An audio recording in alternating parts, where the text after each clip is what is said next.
Hey, creative souls, writers, word witches. Want to know how you can use the new moon in Taurus on April 27th to benefit and influence your writing practice?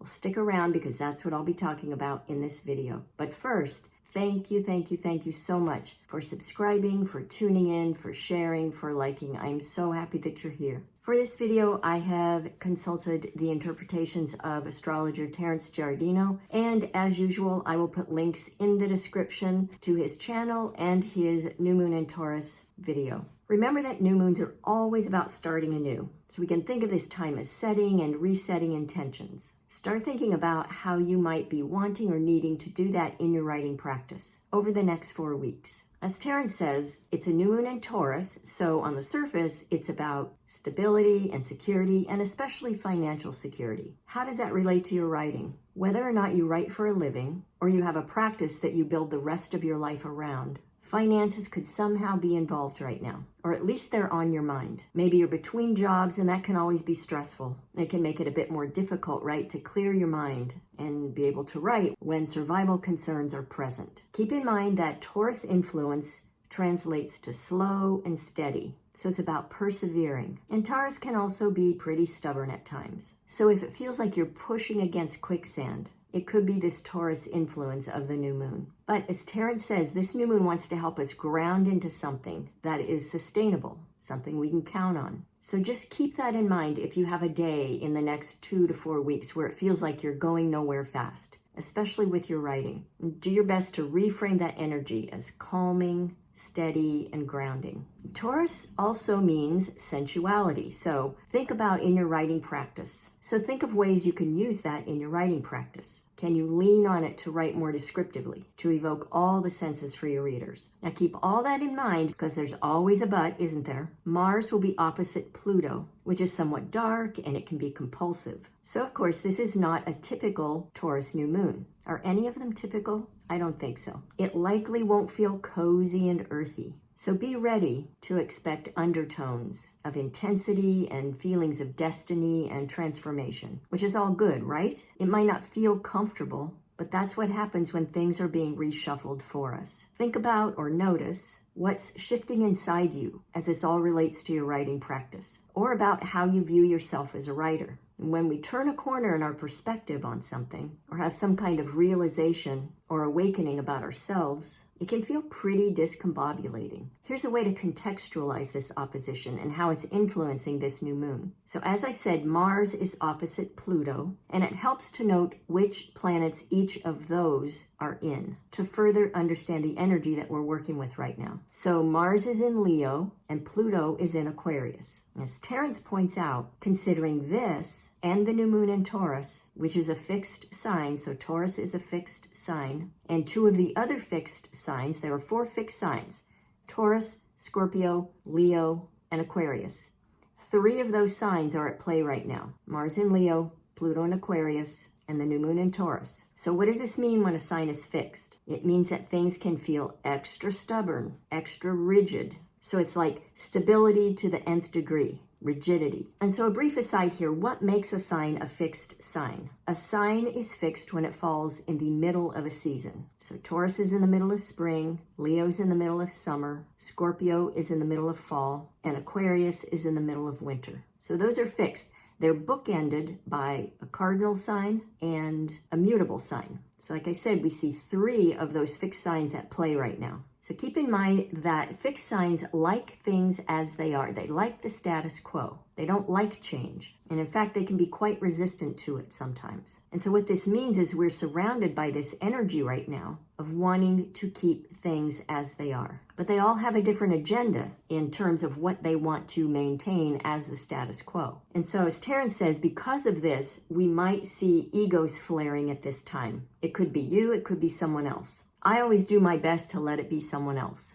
and just sit back and observe if somebody wants to drag their ego out and throw it at me. Just sit and watch and kind of go, that's interesting. So how might this relate to your writing? Well, are you in a writing group? There can be lots of egos in writing groups. And I've talked in other videos about how we need to be really careful when we choose a group, because I think it's a very sensitive and vulnerable thing to share our work with people. And if we're in a group that has even like one numbskull in it who just loves to hear themselves talk and feels compelled to always give harsh critique, it just kills the vibe. It's why I don't do writing groups anymore. And this is not to say that it's not possible to find a good one or create one. Honestly, that's what I recommend, is creating your own group so that you can cherry pick the people in it. So if you're in a group, you might see egos flaring in that context. And so what about in your practice itself and within you? Sometimes we can be our own worst enemies. We can be so critical of ourselves. And with this energy of wanting to maintain the status quo, it might be really difficult to make some changes that maybe need to be made. And I can speak to this somewhat. I have decided, as I mentioned in another video, to independently publish my novel, Miranda's Garden. And I've really struggled in my mind with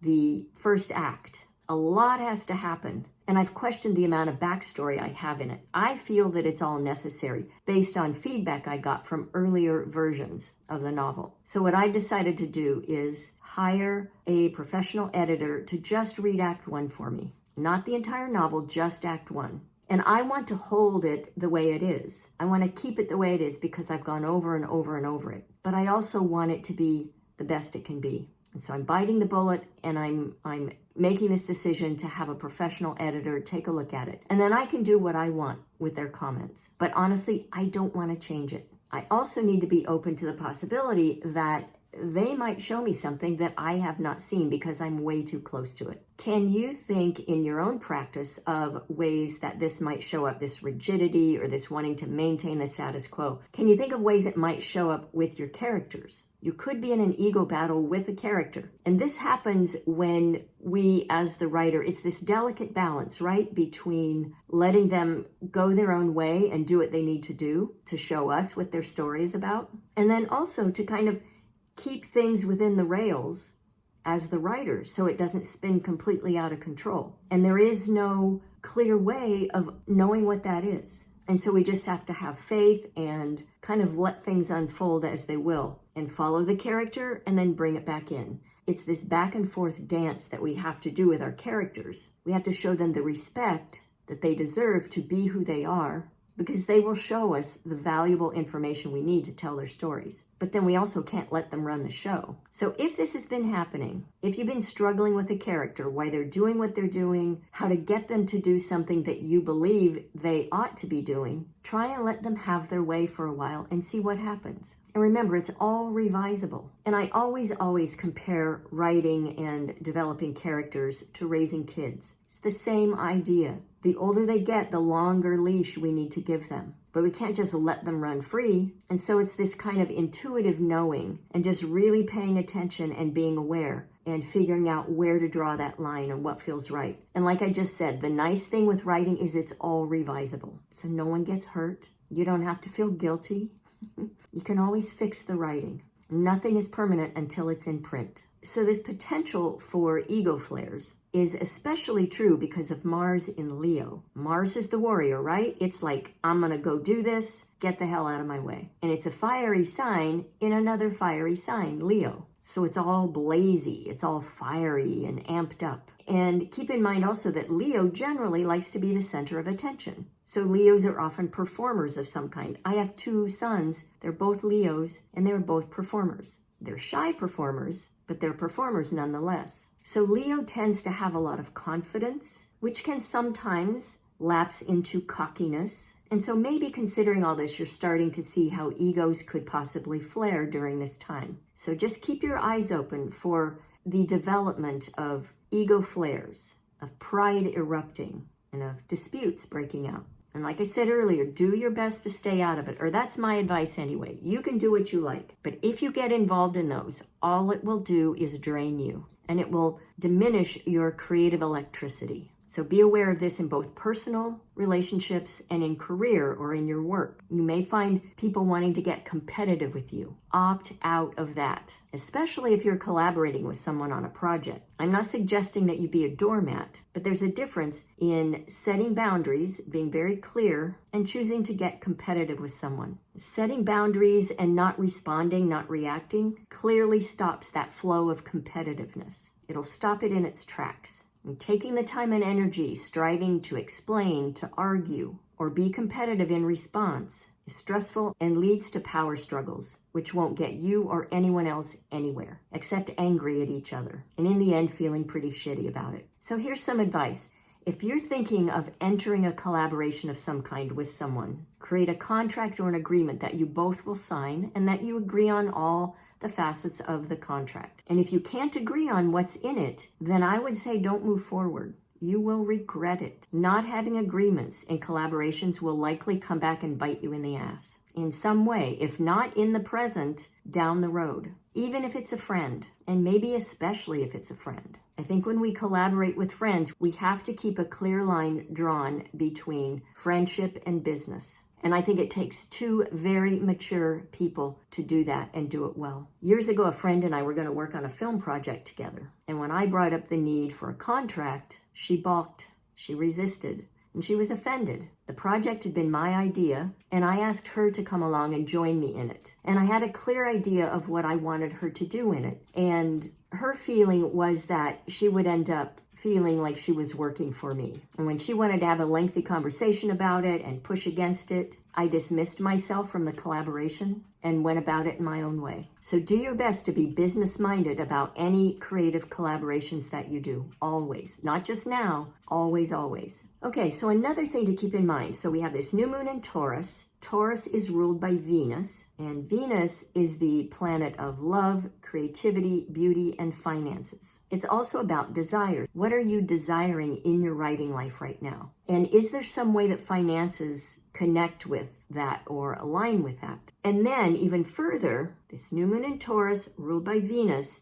Venus is in Pisces right now, which is very romantic and spiritual. And Pisces is aligned with Saturn. I hope you're sticking with this. And you probably know what Saturn does. It's about discipline, responsibility, and structure. So again, it's like, here's this box, and we're gonna be disciplined, and we're gonna work inside this box and not color outside the lines. Well, how does a creative person operate in this kind of context, in this energy? Well, one thing Terence says that could come about with all of this is that it could really push a commitment of some kind forward. Again, if you're thinking about collaboration or somehow working with someone, maybe it's a client if you write for a living, or maybe you're looking for an editor and you haven't been sure whether or not to do it, or you're not sure if this person or that person is the right one for this project that you're working on. This energy, this Venus and its involvement with Saturn right now, could push forward a commitment of some kind and just make it absolutely clear to you that this is the route I need to go. It could also make it very clear that something is just not right and you should not move forward with it. Either way is a good thing. Clarity is always good. Okay, so then this Venus-Saturn aspect is happening in close proximity to the North Node.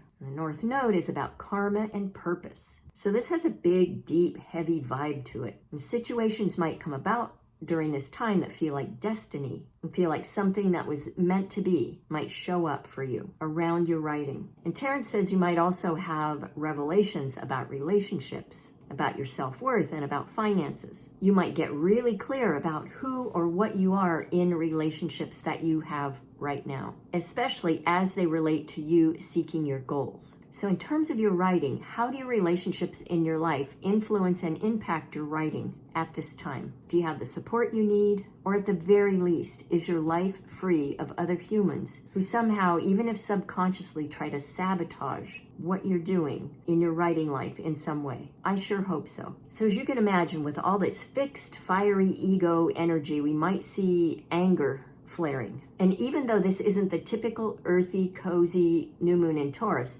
the fact that Taurus is involved will help manage all of that by keeping you grounded. So during these next 2 to 4 weeks, just let this fiery nonsense bullshit, if that's what it ends up being, kind of do what it's going to do on the periphery.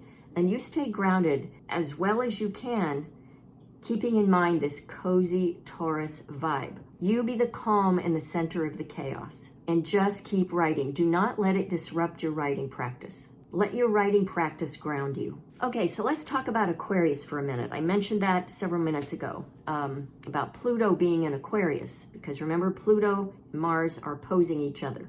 They are across from each other. So Aquarius is about community. It is not about ego. It's about the people in general. So maybe you can start to see now how Mars in Leo, directly across from Pluto in Aquarius, how these two can be, well, they are opposed to each other. And so there might be this kind of tension.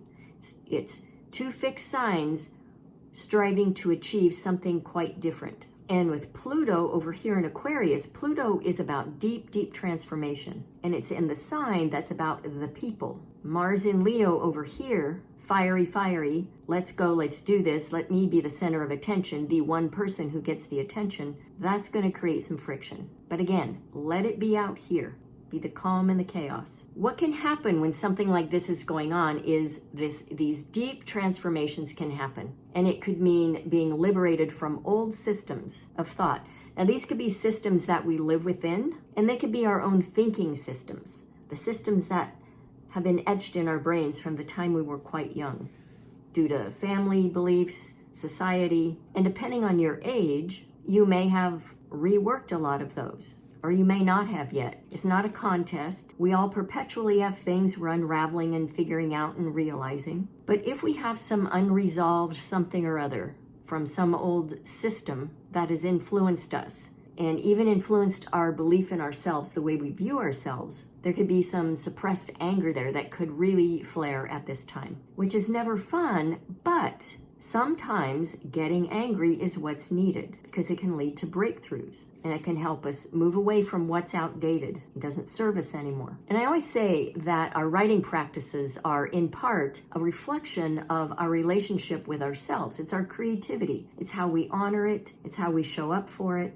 It's how we treat it. It's how we think about it and think about ourselves as creatives. So is there anything in your practice that's outdated? Anything that doesn't apply anymore? Do you have some old thought, some old belief in your mind that could be getting in your way? Some belief that you aren't as good as you would like to be? Well, there are two solutions to that. It's either to realize that you actually are that good, or it's to just learn a bit more so that you can improve. And remember this earlier mention of Venus, Saturn, and the North Node, that aspect, that sense of destiny or some kind of karmic development. Terence says it's very likely that this kind of thing, this karmic unfolding of some kind, could be in relation to love or art or spiritual paths, which all relate to writing. Because writing is about far more than just getting words on the page. It's about self-love.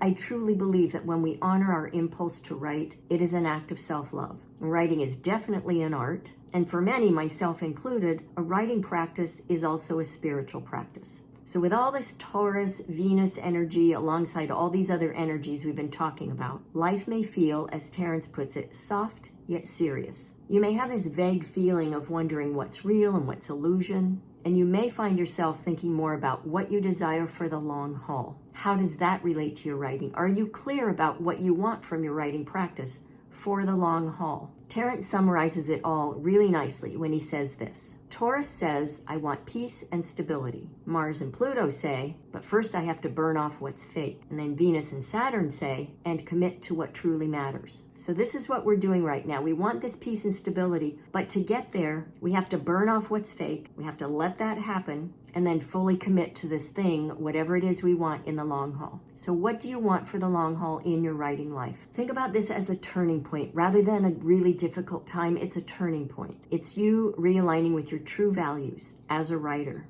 And this is about disconnecting from power struggles and ego traps. And it's about committing to more meaningful and soulful connections with other writers, with yourself, and with your characters. Early on in my writing life, when I was first starting out and just like craving feedback, because I so badly wanted this, I remember someone who read my work once told me that you have to really fall in love with your characters, and especially your protagonist. And I'm telling you, when it happens, there is no denying it. I absolutely fell deeply in love with my character, Miranda, in Miranda's Garden. So much so there was a point in time when I didn't want to finish the novel because I didn't want to let her go.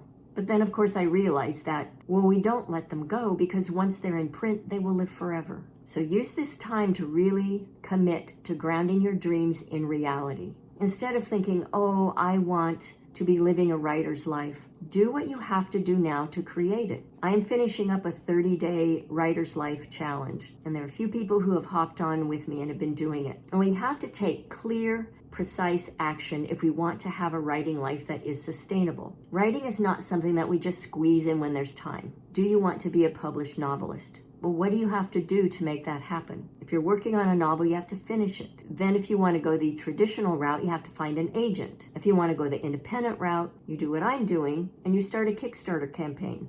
On May 1st, I'll have more about that coming up. And you hire a team of experts to help you make it happen. So avoid resisting any change that might come up right now or any uncomfortable feelings that you have when you attempt to change something that you think will better your writing life. Keep your eye on the bigger picture. And again, avoid getting swept up in someone else's ego flare. Let them flare, let them burn out like a meteor. Wish them well, observe, use your writing to stay grounded in the center of the chaos. Evoke that calm, stabilizing Taurus energy. That's there, it's just complicated by all this other stuff. And keep all that ego-centered, fiery, flary energy at bay. And like I said, notice it, watch it, but don't engage. Save your energy for your creativity and just let the words flow. What you accomplish when you get your butt in the chair and get words on the page will have a far more lasting impact on the world, on you, and on humanity than in any in-the-moment power struggle you might find yourself being pulled into.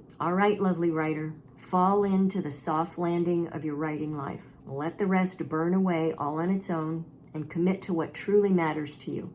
As always, I send you mad writing mojo. Happy writing.